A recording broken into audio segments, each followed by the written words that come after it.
What's up, everyone? This is Rayuka here, and today I'm going to give my thoughts and theory behind Street Fighter V's story.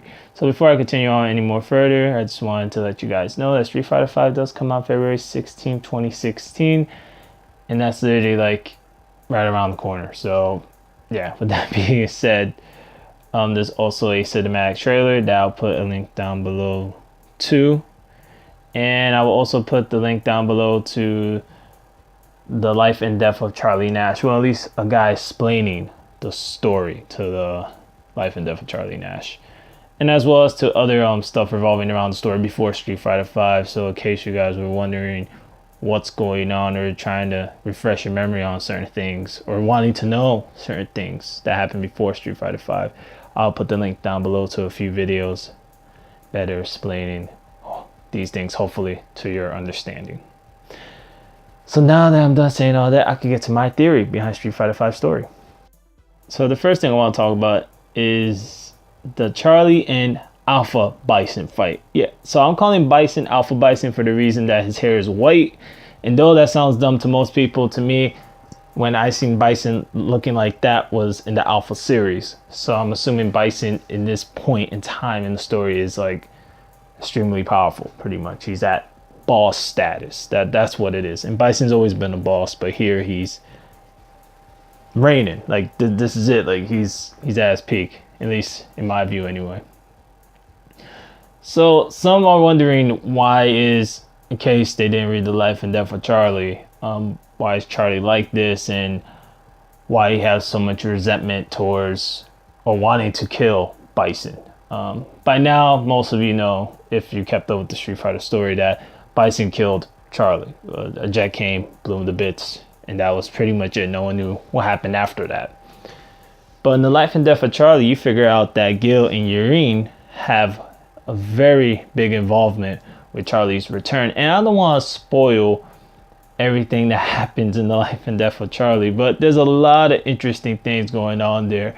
And one of the things I have to point out is that there's this female character. I'm not going to try to pronounce her name because it's kind of tricky, but nonetheless, this female character is constantly talking to Charlie along with Yurine in the background, and she's constantly asking for Charlie's consent. Basically, when I say consent, she's asking pretty much Charlie to kind of agree with everything without forcing it upon him. So she's kind of coaching Charlie into agreeing to the terms of whatever it may be that they're discussing at the time. And Charlie, he's just pretty much giving into this or being manipulated into agreeing without realizing it. And he's just kind of saying, yeah. And then before you know it, he's Gil's puppet. And that's how I view it. He is Gil's puppet, and Yurine is working under his brother. And if you're wondering how that happened, because Yurine and Gil don't get along. Well, I don't know about Gil's end, but I know Yurine has it out for Gil, but because they're brothers, it's a crazy story between them two. But anyways, Charlie winds up being Gil's puppet. And if you ask me, that's what it is. Now, the thing is with that, Gil is given, for what it looks like on the surface anyway, Charlie the total freedom to do whatever he wants. But if you really think about it, Gil wants to eliminate Bison. Bison is a threat. Bison is a problem. And instead of Gil stepping in and saying, look, I'm here, let me send Charlie, without Charlie realizing it, because he knows Charlie wants revenge and Charlie wants to kill Bison, let me send this guy out, and then he can go do my dirty work. And then when he's done, who knows what's going to happen when Charlie's done? Will he get rid of Charlie, or will he use Charlie for other things? That's left to be seen. But I think that's what's going to happen. Charlie's clearly a pawn, a puppet of Gil's and Yurine's in the story, and there's going to be other mess later on of how that's going to play out. And while that's all happening between Charlie and Alpha Bison, or Bison, you have the whole thing with the Hado and Ryu and Nicole. Clearly, Nicole is still a mystery in a sense, though there's been brief descriptions of him and information has leaked here and there. Nicole clearly is a very strong character. He's pretty damn powerful. And during the fight between him and Ryu, you see that Ryu goes into what looks like to be evil Ryu. It seems like he's going to transform into evil Ryu.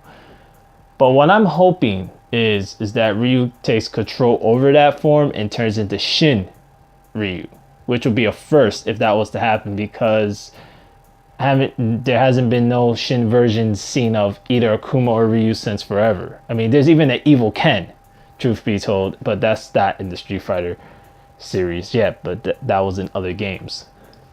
So I am curious to see how that's going to work out and how they're gonna play out that fight between Nicole and Ryu, because clearly it seems like Ryu is gonna go evil. He's gonna find Nicole. Nicole's probably gonna beat Ryu down and then go into boss status.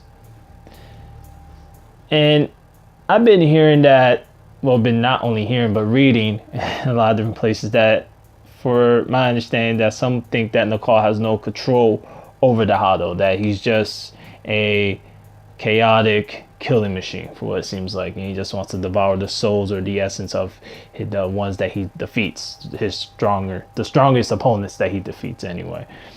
Now, if you ask me, I think Nicole ain't stupid. He knows what he's doing. He clearly knows that he's transcending this Hado, or whatever the case may be, Dark Hado, whichever, and he has control over it. And the reason why I say this is because if you see the cinematic trailer, while he's fighting Ryu, he pauses up when he's powering up, acknowledging that he has control over this ability.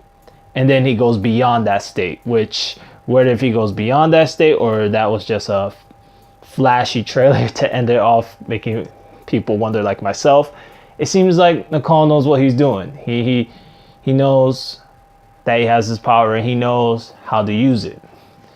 But he could purposely be pushing Ryu just to see how far Ryu goes, and maybe secretly trying to have Ryu, I don't know, learn his ability? Who knows?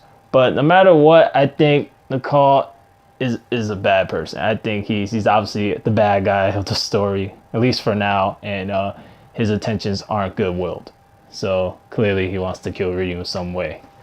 Then you have Family Ken, Family Man Ken, because Ken at this point in time, I believe he has a daughter, and he's a family man, but he's still fighting, he's still going. And then you have all the other characters kind of mixing in while all this is happening. But I am curious to see what other characters are going to appear, whether if it's a cameo appearance in the story, which I'm hoping that there's going to be quite a few cameos in the story, and see what roles they have, because I'm pretty sure at the end of at least when the cinematic portion of the story is released in June and July, there's going to be a definite appearance of Gil somehow, because there's just no way that Gil's not going to show up. I mean, yeah, he probably won't be playable. I'm pretty sure he won't be playable. I'm thinking that anyway.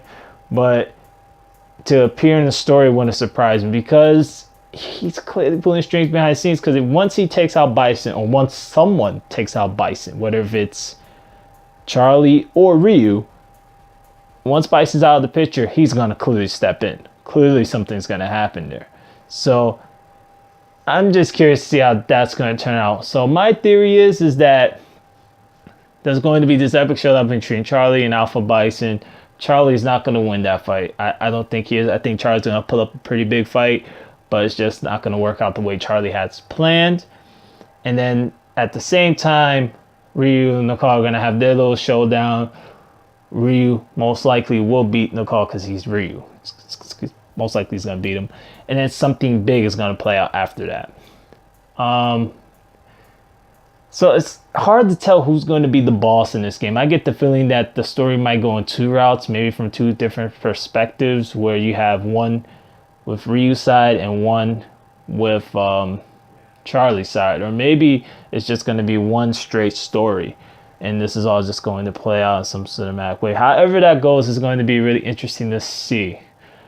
But this is all theory and speculation from my part anyway, and I can't wait to see how the story turns out.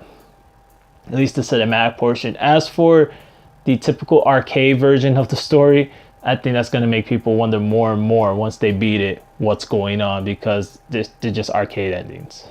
So I mean, no one ain't gonna really know anything till the cinematic portion comes out. And Uno-san and Capcom gives everyone exactly what happens in the storyline for what it is.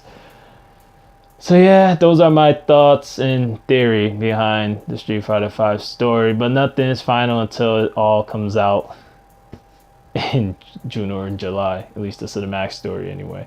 And speculation will begin on February 16th once people start beating the arcade mode or the typical story mode for the arcade endings and start speculating off that, or theorizing off that, excuse me. So anyways, this is Rayuka here. Thanks for watching this video, but what are your guys' theories? Do you think that this, what I'm saying, might happen, or do you think it's going to be something totally different, something else altogether, something bigger might play out of this? Feel free to comment down below, like, subscribe, and yeah, until next time, everyone, this is Rayuka here saying, sayonara.